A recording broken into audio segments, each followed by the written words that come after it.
Bonjour et bienvenue à notre émission pour les affaires municipales. Lors de la réunion du mois de septembre, qui a eu lieu le 13 septembre, plusieurs sujets étaient à l'ordre du jour et notre invité, à tous les mois qui se présente aux affaires municipales, nous souhaitons la bienvenue à notre maire Pierre Gingras. Bonjour, Monsieur le maire. Bonjour, ça fait plaisir. Alors, le temps de la chasse est commencé, mais est-ce que vous êtes un chasseur? Pas du tout. Pas du tout. Mais vous chassez des subventions pour la ville de Témiscamingue, puis on travaille là-dessus, on chasse, t'as raison. OK, Et, un autre domaine. Il n'y a pas trop de gibier, là. Il n'y a pas trop de gibier, hein, mais c'est comme... OK, on va voir si on peut vous aider. Alors, si vous voulez, on va passer à travers de l'ordre du jour. Alors, on commence toujours à l'adoption de l'ordre du jour. L'adoption du procès verbal, vous avez eu une séance ordinaire le 9 août. Donc, rien d'extraordinaire depuis la dernière rencontre. Donc, ça veut dire que ça va bien. Premier département, le développement économique, social et touristique. Alors, nomination de l'agent de développement économique, social et touristique comme représentant auprès de Camping Québec. Alors, à quoi ça consiste, Camping Québec? Camping Québec, c'est une organisation, c'est un peu comme n'importe quelle organisation, qui sont un regroupement pour ceux qui font du camping, pour ceux qui voyagent.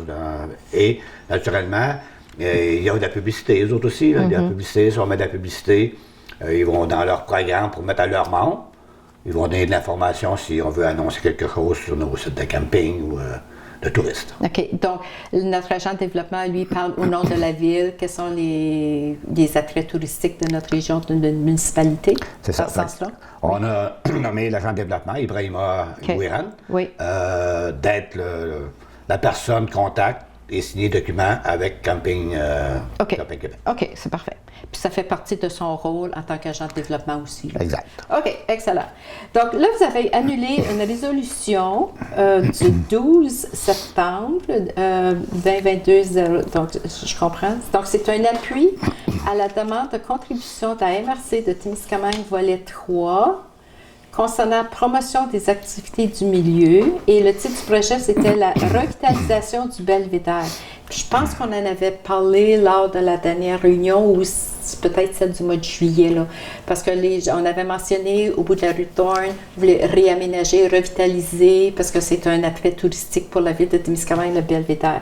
Donc, un appui à la demande, alors annulé.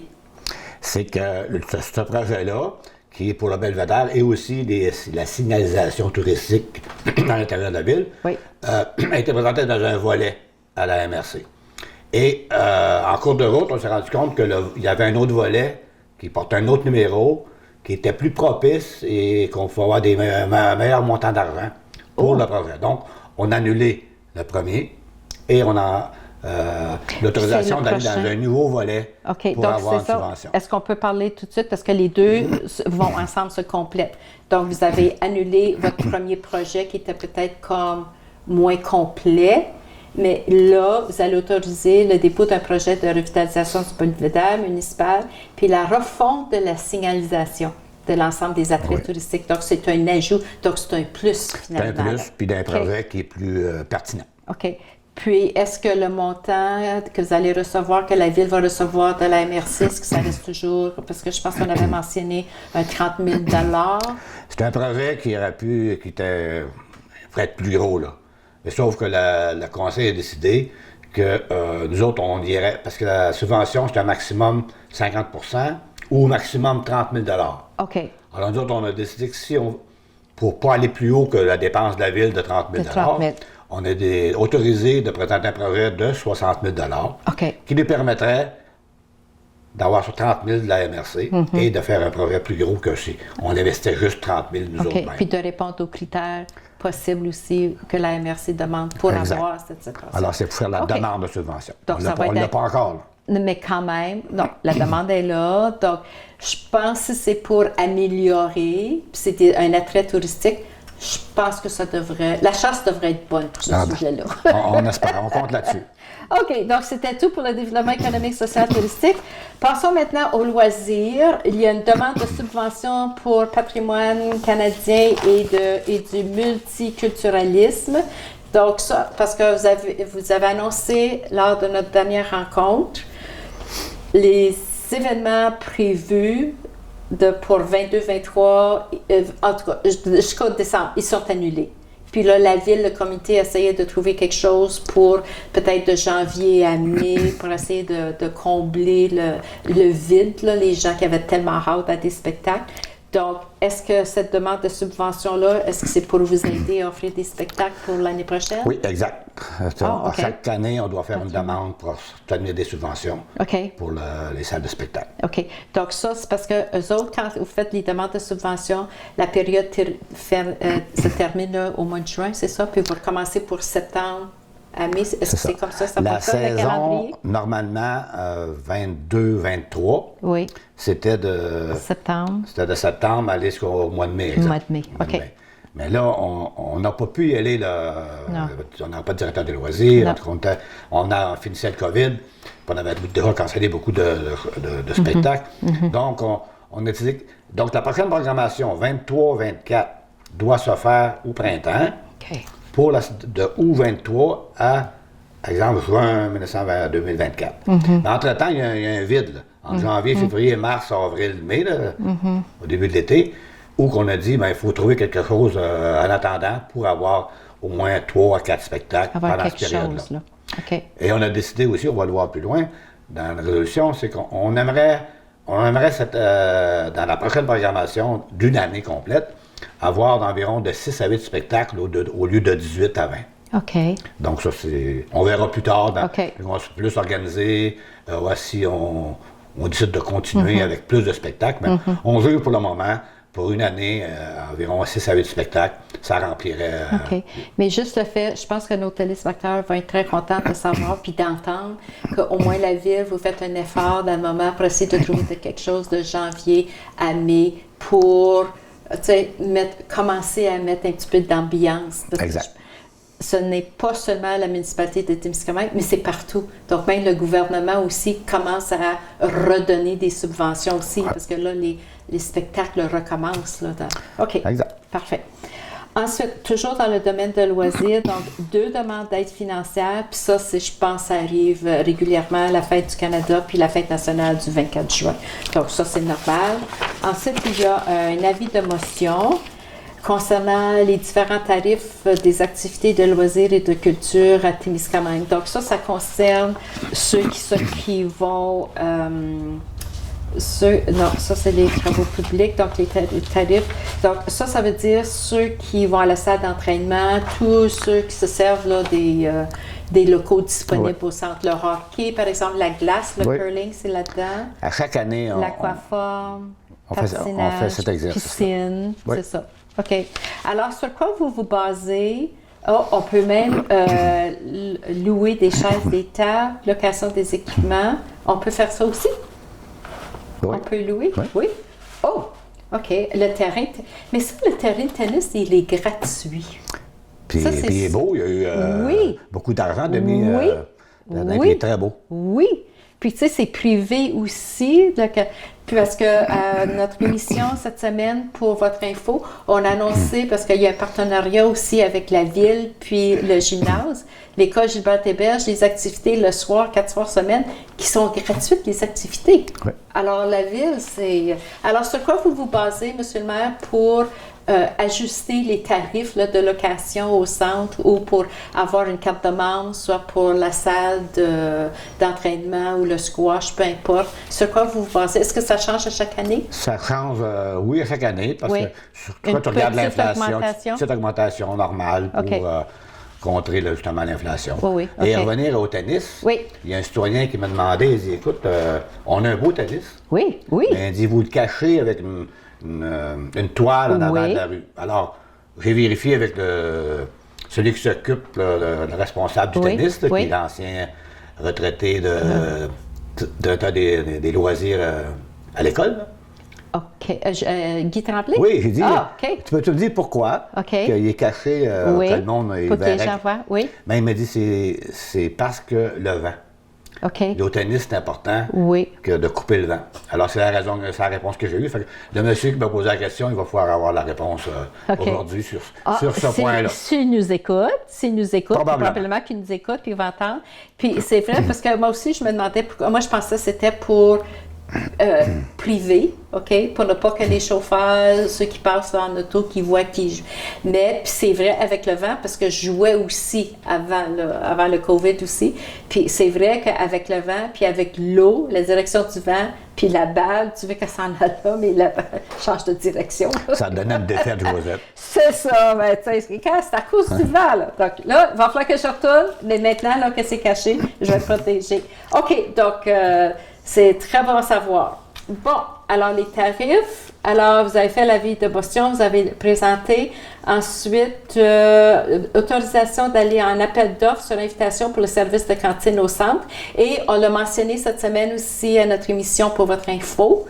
Donc, mais ça, c'est ça les soumissions qu'on a mentionnées. C'est envoyé au Donc, public. s'il y a des gens qui veulent soumissionner pour le service de la cantine. Contacte la ville. OK. Parce que là, dans le moment, qu'est-ce qui arrive? Parce que là, il y a des tournois qui vont commencer, 6 personnes, mais sûrement il va y avoir au moins une personne qui va soumissionner. Espérons. Oui. La chasse devrait être bonne pour ça. On espère. L'objectif, c'est de donner un service à la population qui vient d'utiliser l'aréna, n'importe quelle activité au centre, qui ait un service de nourriture. OK, la cantine, là. OK, donc les spectacles, la salle d'autorie, alors on a mentionné tantôt, donc on peut passer directement à la sécurité publique. Donc, un avis de motion et une présentation en même temps, les deux. Alors, c'est le règlement 686 qui modifie 6589. C'est concernant la prévention incendie. Oui. Alors, quel était cet avis de motion et cette présentation? Là, on va aller voir un peu parce que est-ce qu'on avait... Parce que vous aviez plusieurs documents disponibles. Oui. C'est super intéressant. Alors, peut-être un petit message au... je l'ai aussi. Alors, les gens, quand vous présentez, puis quand il y a plusieurs changements comme ça, c'est difficile à suivre.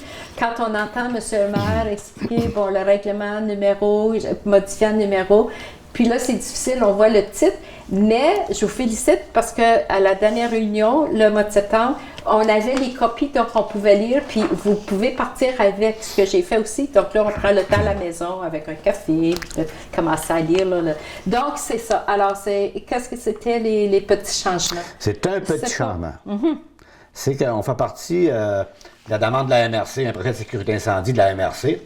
Puis, vous voulez harmoniser un peu ce qui se fait sur le territoire. Donc, il y a un petit paragraphe pour s'harmoniser à ça, qui a été modifié. Autrement dit, la première fois, le système d'incendie part, créole, de quoi? Oui. Puis là, il y a des gens qui ne corrigent pas le problème, donc ça sonne souvent. Donc, chaque fois que ça sonne, ils appellent 911. 911 sort, les pompiers sortent. Puis finalement, c'est des dépenses. Puis, donc, la première sortie, ça veut dire qu'il n'y a pas de frais. OK. Mais à partir de la deuxième sortie, encore à la même place, il va y avoir des frais. Toute intervention subséquente, consécutive à la première intervention. OK. Il y a un an, en dedans d'un an, là, s'il y en a une autre, deuxième fois, il va y avoir $300 d'amende. OK, comme un matin, c'est les toasts qui brûlent. Oui, puis ils brûlent encore le lendemain. Puis ensuite, ils brûlent encore le lendemain. Il ne faut pas qu'ils brûlent pendant plus. Il faut qu'ils attendent au moins 12 mois avant qu'ils brûlent. OK. Puis est-ce qu'il y a quelque chose concernant les assurances pour ça? Non? Il y a des fois, c'est juste la façon. Aussi. Ça peut être juste la façon que c'est formulé aussi. Est-ce que c'était ce règlement-là que c'était au gouvernement? Non. Parce que non, c'est un autre. Non. OK, donc ça suffit pour lui l'incendie. OK, parfait. On continue. Donc, santé, sécurité publique, c'est tout ce qu'il y avait. Maintenant, passons aux travaux publics. Encore là, non, OK, il y a juste, vous avez adopté le règlement 684 qui modifiait le règlement 403, c'est concernant les conduites privées d'eau et d'égouts, ainsi que le raccordement. Ça, on avait parlé à la dernière réunion, puis tout ça. Donc là, vous l'avez adopté, ce règlement. Exact. Okay. La réunion précédente, ça devait être un avis de motion. Oui. Quand on change un règlement, c'est sûr, commence un avis de motion. Après ça, la réunion suivante, c'est le règlement qu'on adopte. Et c'est pour dire aux gens, vous avez des vannes, des conduites d'eau là, qui sortent dans le bord du chemin. Le terrain, peu importe où il est. Et ces vannes-là, c'est votre responsabilité de ne pas les enterrer, sinon c'est votre responsabilité de... Parce que s'il arrive qu'on trouve de les couper l'eau ou quelque chose du genre, mais il faut être capable de les trouver. Donc on met le propriétaire responsable de s'assurer que ces vanneaux soient disponibles et vus par les gens qui que ça soit visible, ne pas commencer à déterrer, vous avez peut-être coupé le gazon par-dessus, puis... OK, ça, on avait déjà parlé. C'était celui-là. OK, ensuite, là, il y a un avis de motion, puis vous avez présenté le règlement 689 qui abroge le règlement 673 et ça concerne la tarification des services du département des travaux publics. Oui. Puis ça, c'est un peu aussi, si vous avez besoin, si les gens ont besoin, juste pour retrouver leur valve de conduite d'eau, s'ils font appel à la ville, les travaux publics pour venir creuser, etc. Et je vous laisse continuer avec ça, là, avec mon exemple. C'est à chaque année, on revise des taux, comme les locations au centre communautaire. C'est quand quelqu'un a besoin d'un camion, un voyage, il y a des taux horaires qui sont ciblés. Par chaque année, on revise ces taux-là. Et peu importe ce qu'ils vont avoir besoin pour la ville, pour leurs besoins personnels, il y a des taux qui sont pour des camions, les camionnettes, des chargeuses, des hommes, le temps des hommes.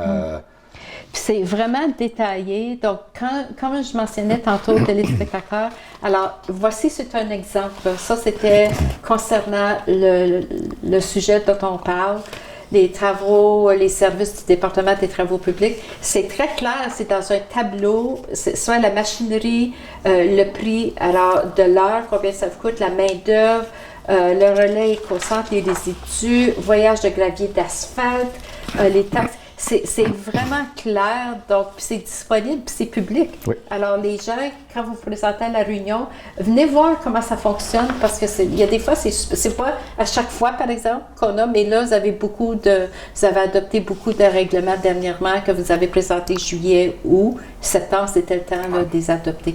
Alors, bravo. Et c'est vrai que le coût, la machinerie, la main-d'œuvre, tout augmente, donc c'est sûr que pour la location, le prix va augmenter aussi en conséquence. Juste à penser, le fuel, diesel, il était 2 fois plus cher que le... C'est toujours plus cher. Donc, c'est sûr que dans ce temps-là, il faut que tes frais montent. Excellent. Alors, c'est terminé pour les travaux publics. Nous en sommes rendus à l'urbanisme. Et ce mois-ci, je pense que c'était le département où il y a le plus... Non, administration, c'est moins pire. OK. Donc, il y a 2 demandes de dérogation mineure pour l'urbanisme. Alors, la première demande vient de Richard Gagné au 5981 chemin de la baie Onan. Puis ensuite, il y a une autre demande de dérogation mineure de Linda Terrien et de Corey I.B. au 6495 chemin Nadon. Donc, quand il y a une demande de dérogation mineure, puis je pense qu'on le répète à chaque fois, ce sont des bénévoles qui siègent sur le CCU, le Comité consultatif d'urbanisme. Puis je pense que le mot important, le mot-clé, c'est consultatif. Donc, eux autres écrivent ils étudient, ils reçoivent la demande ils étudient avec Olivier Joubert. Puis, eux autres, ils recommandent au conseil municipal. Alors, vous autres, vous recevez la demande, vous savez quelle est la demande de dérogation mineure, vous regardez qu'est-ce que le CCU a décidé et qu'est-ce que vous avez décidé lors de la réunion du 13 septembre pour la dérogation de Richard Gagné, chemin de la baie Onan. La même chose de Richard Gagné et l'autre qui est le Terrien. Les deux rencontraient les normes, rencontraient les spécifications. C'était recommandé par le comité consultatif d'urbanisme et on l'a accepté. Puis d'habitude, c'est juste, c'est pas des gros changements non plus, hein? C'est juste... Dérogation mineure. C'est ça, c'est mineur. On a dit c'est pas d'être 40 pieds du lac, 15 pieds à côté de ligne de l'eau. Et si des fois, c'est des droits acquis. Des fois, c'est des chalets ou des maisons qui sont là. Oui. Ça fait plusieurs années. La réglementation passe. Donc, ils ont des droits acquis. Donc, c'est regarder en même temps. Donc, et ils regardent aussi le voisinage, c'est quelque chose qui serait... Ça l'empêche pas sur le terrain voisin. Alors, ces deux cas-là correspondent très bien. OK. Mais il y a une demande, une troisième demande, cette fois-ci, d'avis de conformité de Sarah F. Daoui et Stéphane Trépanier. Alors, ce n'est pas une demande de dérogation mineure, mais d'avis de conformité. Donc, quelque chose qui est conforme, qui suit les règlements, je ne sais pas là. Comment est-ce que vous pouvez nous expliquer? Mais c'était aussi, ça a passé là? comme comité consultatif d'urbanisme. Oui. Puis c'est pas recommandé de se conformer, de modifier de quoi la réglementation municipale. Ah, OK. OK. Donc, ça y empiétait peut-être sur un terrain public? Par exemple, premièrement, on sait que le gouvernement, il serait refusé au gouvernement. OK. En partant, parce qu'aujourd'hui, tu ne peux plus acheter du terrain du gouvernement. Ça a été modifié. Maintenant, comme on sait qu'il y a de Boomcam, oui.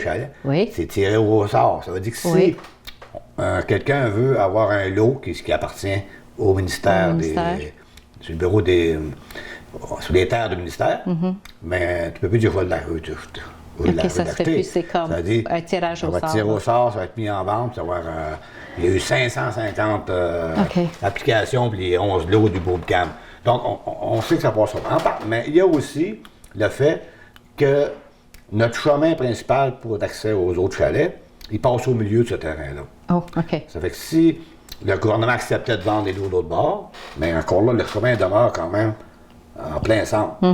Donc, pour nous autres, OK. OK. En sachant que c'est refusé quand même. OK, cette demande-là a été refusée. OK, un avis de motion maintenant, M. le maire, la présentation et ensuite l'adoption premier projet d'un règlement. Et ça concerne le règlement 687 qui est relatif à l'obligation d'installer des protections contre les dégâts d'eau et modifiant le règlement de construction. Donc, c'est l'avis de motion que vous avez fait à la réunion, vous en avez fait la présentation et vous avez adopté le premier projet de règlement. Alors, est-ce que vous pourriez nous résumer les 3 étapes? Quand il y a 3 étapes, là, ça, c'est l'avis de motion, l'avis de règlement. Ça, c'est un règlement d'urbanisme qui est toujours un peu plus long quand ça concerne l'urbanisme. OK. Parce que c'est des lois spécifiques. OK. C'est construction ou... C'est l'obligation d'installer des protections contre des dégâts d'eau et modifiant le règlement de construction. Ça veut dire...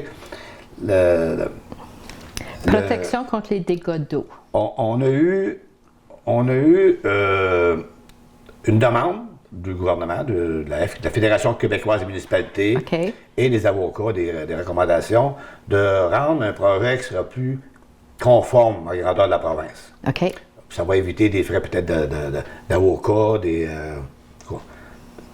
ça concerne toutes les municipalités du Québec. Ça plus conforme pour tout le monde. OK. Fait que c'est ça l'objectif. OK. Puis, c'est rien de spécial à bord de ça, c'est du blabla, là. OK. OK. Ils aiment employer le gouvernement bien des mots pour... Des fois, ça peut être si simple aussi, mais ça ne doit pas toujours être facile non plus en tant que maire, parce que le conseil d'étudier qu'est-ce que le gouvernement nous demande de faire, puis pour pouvoir l'appliquer. C'est pas toujours évident. Non, c'est sûr. Puis là, naturellement, quand c'était envoyé par des avocats, puis le gouvernement, on fouchait là-dessus un peu plus. Puis c'est pour rendre conforme, autrement dit, c'est un raffoulement d'égout. Les obligations que tu as à faire. L'évacuation des eaux pluviales provenant d'un bâtiment. Pour rendre tout ça conforme à la grandeur de la province. OK.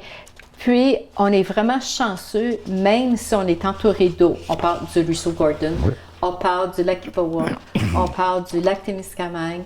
On est quand même chanceux quand on écoute aux nouvelles qu'il y a des inondations, là. Il y a des rues qui disparaissent avec des pluies là, torrentielles. Mais on est vraiment chanceux qu'on n'a pas besoin de s'en servir de ce malgré des grosses pluies qu'on avait eues au déluge, qu'on avait eu. Ça, je me rappelle. Là, il y avait eu des refoulements. C'était ma première. Ça fait partie de ça. C'est que les gens installez vos clapets en retour puis ils donnent des obligations là-dedans. Oui. Ça, je me rappelle, M. le maire, c'était au mois de juillet 99. Je venais juste d'être élue au mois de juin pour finir le mandat d'un conseiller. Puis ça, je me rappelle, là, même le chemin était barré. On ne pouvait même pas sortir là, de n'importe quel côté. Je m'en rappelle très bien aussi, parce que j'étais directeur général. Je me rappelle. Et donc, j'étais responsable du comité d'urgence. Oui. Et donc, oui, c'est une chance qu'on n'a pas ça souvent. Non, c'était exceptionnel. Oui, c'était vraiment exceptionnel. Vraiment exceptionnel. Alors, ce règlement-là, il va y avoir il y a eu un avis de motion, une présentation de règlement. Il va être présenté encore après une réunion pour que les gens puissent le lire.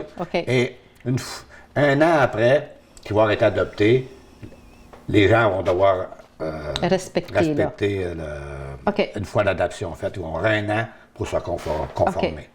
Bon, encore les 3 étapes pour le prochain projet. Donc, le règlement 688. Donc, c'est un avis de motion et l'adoption du premier projet. Ça concerne la création des gîtes touristiques. Donc, vous avez fait 2 étapes à la réunion du mois de septembre. L'avis de motion pour modifier le règlement, puis c'était la création des gîtes touristiques en zone de villégiature, puis l'adoption du premier projet de règlement. Donc, ça, c'est normal. Ça fait partie des différentes étapes. Exact. OK. Ensuite, un autre règlement, le règlement 682, puis je pense que vous l'aviez mentionné lors de la réunion du mois de juillet. Dans votre changement, modifier le règlement, il y avait 2 volets. Le terrain de Mme Marinier sur la rue Anne-Vic, puis l'autre, les conseils. Fait que là, vous avez vraiment séparé les 2. Exact. Donc là, le règlement 682, encore pour modifier le règlement de zonage 427, ça c'est sur la rue Anne-Vic. Donc là, vous avez adopté le 3e. Ça c'est réglé. Fini, réglé. Oui. Ça, c'est il y a eu l'avis de motion avant, règlement. Oui. Là, c'est passé. L'avis de motion même avait été donné le 7 juin. Donc, c'est depuis le mois de juin qu'on en parle, mais dernièrement, c'est l'autre volet qu'on parle. Et il y a eu une demande de Mme Peggy Raymond et de M. Jean Tétrault. Donc, ça, c'est une demande. La villégiature, tu as terminé? Oui, parce que vous avez fait juste l'avis de motion puis le projet de règlement. Les gens ont eu un document, ceux qui étaient à la salle. Le document est affiché. Oui. Et à la prochaine rencontre, au mois d'octobre, là, on va devoir voter dessus. Et les gens, il y a toujours des étapes à suivre. C'est comment dire, c'est des gens qui ne le veulent pas, peuvent toujours se présenter pour signer un document pour dire qu'ils sont contre. OK. Puis, dépendamment de comment de personnes qu'il y a, mais là, ça va aller en référendum. Ils peuvent demander un référendum. OK. Parce qu'il y a quand même des étapes à suivre, parce qu'il y avait un document que vous nous aviez remis aussi, là.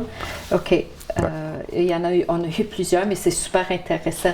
Donc, ça veut dire peut-être le mentionner, puis on va le mentionner à la fin de notre émission, parce que exceptionnellement, pour la réunion du conseil municipal au mois d'octobre, au lieu d'être du 2e mardi, ça va être le 1er, donc ça va être mardi le 4 octobre. Donc, les gens auront la chance à ce moment-là, là, parce que même il y a un message sur Facebook, puis il y a des messages, alors vous pouvez vous présenter, puis vous aurez encore la chance de soumettre vos... Et les gens qui ne l'ont pas eu peuvent se présenter à la ville ou regarder sur Facebook, je pense que ça doit être là, puis pour avoir l'information, c'est pas un problème. Oui, tiens, puis le règlement, puis même toutes les étapes, elles sont là, tiens, le voilà, le fameux document en question. C'est pas compliqué, c'est pas tellement long, ce n'est pas un document de 10 pages, c'est simple, c'est clair, c'est concis, parfait.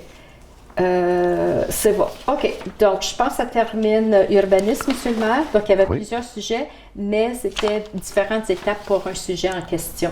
Et on en arrive à la dernière partie qui est toujours intéressante parce que c'est là où on va parler des sous. Ah bon? Alors, toujours le premier point pour le département d'administration, c'est approuver la liste des comptes à payer déboursés. Encore, je pense que c'est un montant qui est pas mal normal aussi, 562 287. Puis on sait qu'il y a toujours les achats, les salaires, puis on a 120 quelques mille dollars qui est c'est une part de la MRC, 125 paye à la MRC, oui. 125 000, que j'ai écrit 125 617. Dans ce montant-là, oui. Oui, qui faisait partie du 562 000. OK. Donc, notre trésorière a fait le dépôt de la situation financière au 30 juillet. Ensuite, aux 3 mois, vous changez le nom du conseiller qui va être le maire suppléant, qui a été nommé maire suppléant pour le mois d'octobre, novembre et décembre. Le conseiller Jean-Louis Soulard. OK, parfait.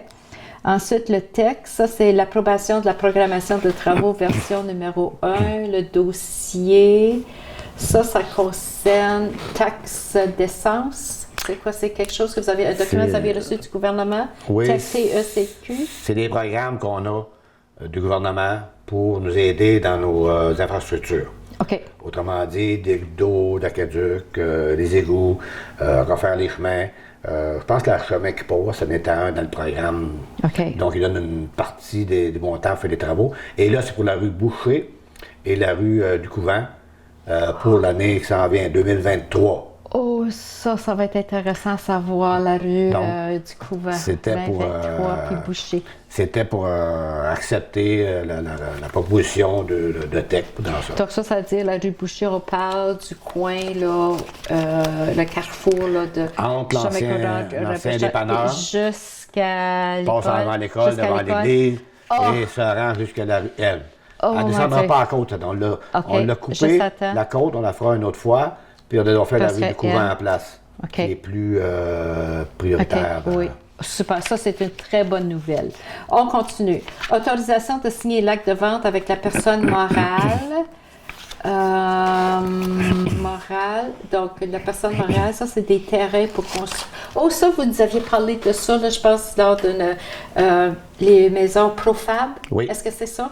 OK. Oui. Demande de Peggy Varolin, non, c'est pas ça. Non, excusez-moi, là. C'est parce que c'est tout mêlé ici, là. Autorisation de signer l'acte de vente avec la personne morale. Oui, donc, ça, exact. C'est la compagnie de Probable. C'est ça, un actionnaire. C'est avec lui qu'on a signé. On a d'ailleurs signé le contrat notarié vendredi par team. OK. Pour que... c'était pour autoriser signature, là. Oui. Mais là, on a pu, avec ça, signer le contrat avec Profab. OK. Donc, eux autres, ils vont nous bâtir des maisons Profab, c'est ça? Exact. Est-ce qu'il y a une place spéciale ou ça peut être un peu partout? Comme je pense, on vient le terrain sur la rue Andic. Ça fait plusieurs fois là, qu'on en parle lors de réunions. Est-ce que c'est là ou bien est-ce que vous avez un secteur comme au bout de... Parce qu'il y a des terrains à vendre, là, rue Lafare. Alors, est-ce qu'il y a une section de la ville ou c'est la compagnie, la compagnie de construction qui va décider où on va bâtir? Ça a déjà été choisi, ça. Ah, ça a déjà été choisi? C'est dans le développement à Lafare. OK. Il y avait des 11 lots qui se vendaient pas. Ça fait des années qu'on a fait ce truc-là. Il y avait 11 lots qui restaient parce que le marché immobilier n'était pas là dans le temps. Mais là, il y a une demande. On demande de logement. C'est terrible à Témiscamingue. Donc, Profab, il a dit on va prendre 4 lots. Dans le développement, qu'on va cibler les lots, tout est identifié. Ils vont bâtir des duplex. OK, parfait. La voilà là. La demande de Peggy Varolin, conduite d'eau au 31 Windsor. Elle, c'était assez spécial. Son approvisionnement en eau a coupé. OK. Et il n'était pas parti de la rue... c'est la rue en face, là. OK, Windsor. En rue Windsor. C'est sûr que quand on refait tout ce bout de chemin-là, la valve est là. Ils ne sont pas approvisionnés à partir de la valve sur leur terrain. Nous autres, on a approvisionné plus haut. OK. Et puis, en arrière des maisons de la rue Crescent. Là. De la rue Crescent, passe entre deux maisons et pour aller approvisionner à son terrain. Okay. Là, ça a bloqué, pas sur son terrain, mais sur le terrain qui passe entre deux maisons. En tout cas, ça fait longtemps. Là. Et dans le fond, le conseil a décidé qu'on va régler le problème, puis qu'on paye les dépenses. OK. Soit qu'on décide de l'approvisionner directement de la rue Windsor, qui devrait être fait plutôt, ou qu'on entame des démarches pour le refaire à la même place. Réparer là, puis demander l'autorisation, peut-être. Ça fait longtemps que c'est là. C'est compliqué, ça. Alors, idéalement, j'imagine qu'ils vont faire directement à partir de la rue.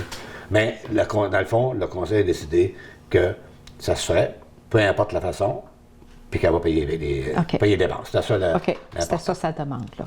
OK. Donc, 2 demandes de commandite. Une première demande de Robbie Young pour, j'imagine, c'est un tournoi de golf. Oui. Ensuite, il y a une demande de commandite de Tim Panache pour le Moose Party, parce que je pense qu'on l'a annoncé la semaine passée lors de notre émission pour votre info. Je pense que les gens ont hâte le dernier samedi d'octobre, on attend le fameux party dernier, le Moose Party. Ouais. Donc, 2 demandes de commandite. Alors, est-ce que la Ville accepte la demande de commandite? Oui, la Ville a accepté la demande de commandite. OK. Et pour le tournoi de golf. Oui. Et aussi pour le Moose Party, Team Panache. OK. Ensuite, gestion des ressources humaines. Donc, l'embauche d'un directeur des travaux publics. Oh, ça, c'est une bonne nouvelle.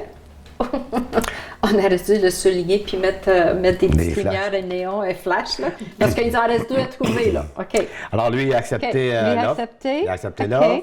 on court après du logement pour le loger, parce que lui, il va commencer bientôt, là. Puis lui, il n'a pas d'investissement de logement, c'est ça, tout le monde le sait, là.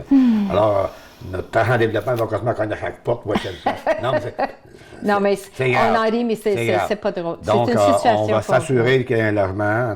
Pour qu'on puisse le garder, pour qu'il puisse rester à Témiscamingue. Parce que lui, il dit, moi, il y a une famille, il vient d'en Haut-de-Québec. Okay. Il dit, moi, les 3 premiers mois, on va quand même voir ce que ça a l'air. Est-ce que il y a du logement, puis est-ce que. Alors, il va essayer le travail. Puis, naturellement, c'est de s'assurer qu'il aime ça, puis qu'il amène sa famille. Parce qu'il y a toujours la période de probation. Oui. C'est ça. Alors, ça c'est un bon. Une bonne chose. OK. Et en même temps, une autre bonne nouvelle, c'est la fin de la période d'approbation de notre directeur général. Donc là, c'est officiel que Patrick Tanguay-Dumas est le directeur général de la Ville de Témiscamingue. Exact. OK, parfait. Donc, Varia, il n'y avait rien. Les demandes verbales, je pense qu'il n'y avait rien. Je pense que, oui, moi, j'ai fait la remarque, je n'ai pas demandé, je l'avais demandé au mois d'août que je l'avais demandé. Puis je pense qu'on avait mentionné les passages de piétons, de peinturés. Et bonne nouvelle, si vous avez marché à Lumsden, moi je suis tellement contente là, quand j'ai marché, j'ai dit yes, s'il y a quelqu'un qui arrive ici, si le même camion m'arrive là, que la dernière fois, là il va savoir. Les piétons. Il faut que ça fasse attention un peu plus. Oui, il va faire. Ouais, c'est ça. Donc, moi, j'ai remercié le conseil municipal, puis je pense que c'est important, les téléspectateurs. Peu importe la raison, c'était tout simplement ça. C'était pas compliqué, je pense, là, ouais. Mais ça s'est fait, là. Non. Puis surtout. Mais ça, c'était nouveau. Le passage à Lumsden, les autres, ils ont été rafraîchis, puis c'est clair, on les voit. Puis faites la tournée en ville, je les ai faites, puis il y en a plusieurs partout. Vous avez beau travail. Alors, un gros merci à la Ville de Témiscamingue. Alors, merci, vous avez respecté ma demande, puis vous avez répondu à ma demande. Alors, sur ça, je pense que il y a juste peut-être un commentaire, parce qu'au CISAT, les gens sont venus au mois de juin, puis il avait mentionné lors de la réunion publique qu'il y aurait un comité formé pour essayer de trouver, parce qu'on avait annoncé la semaine passée, depuis vendredi passé, là, l'urgence s'est ouverte 24 heures, 7 jours semaine, puis il y avait un citoyen qui avait posé la question concernant le comité. Oui. Est-ce que peut-être juste ajouter un petit mot, quelle était votre réponse? À ce moment-là, je vais répondre que ça s'en venait. Oui. Qu'il y a un dodo qui attendait la fin de l'été pour le commencer. Le dodo, justement, il est sorti et la réunion est planifiée pour le 3 octobre. OK. 3 ou 4, en tout cas. Okay. Première rencontre est prévue en présentiel. OK. Après ça, peut-être d'autres rencontres qui vont être par team. Là. Okay. La première va être en présentiel, c'est sûr. Parfait. Pour voir quelle solution qu'on pourrait. Qu'est-ce qu'on pourrait faire de nouveau, des solutions pour aider le problème, pour pas qu'on ait cette situation-là régulièrement. On a mentionné aussi la semaine passée, lors de notre émission, qu'en Abitibi-Témiscamingue, si je me trompe, là, j'espère que quelqu'un pourra me corriger quand vous allez me rencontrer, qu'en Abitibi-Témiscamingue, le CISAT a besoin de 1000 infirmières pour répondre à tous les services. Puis dans le moment où on se parle, il y a seulement 700 infirmières sur le terrain. Donc, ça veut dire qu'il nous manque 300 infirmières. Donc, ça, c'est juste un exemple comme exemple, quand vous dites le comité va s'asseoir pour essayer de OK, qu'est-ce qu'on peut faire? Quelles sont les actions posées pour essayer de régler ce problème-là, les fermetures, puis etc., les autres problèmes aussi. Là. Donc, il va y avoir du pain sur la tâche, là, comme on dit pour le comité. Oui. Il y a des choses qui ne peuvent pas être faites, mais il y a sûrement des choses qui doivent être faites. Oui. C'est sûr. Oui. Sinon, on n'en fera pas de rencontre. Non, mais c'est sûr. Faut que ça soit productif aussi, les discussions que vous allez avoir autour de la table. Puis je pense les gens qui vont siéger sur le comité, ils vont être très représentatifs là, de la population. Oui. OK. Alors, sur ça, est-ce que vous avez, je pense, d'autres points à ajouter? Je pense qu'on a passé à travers notre ordre du jour.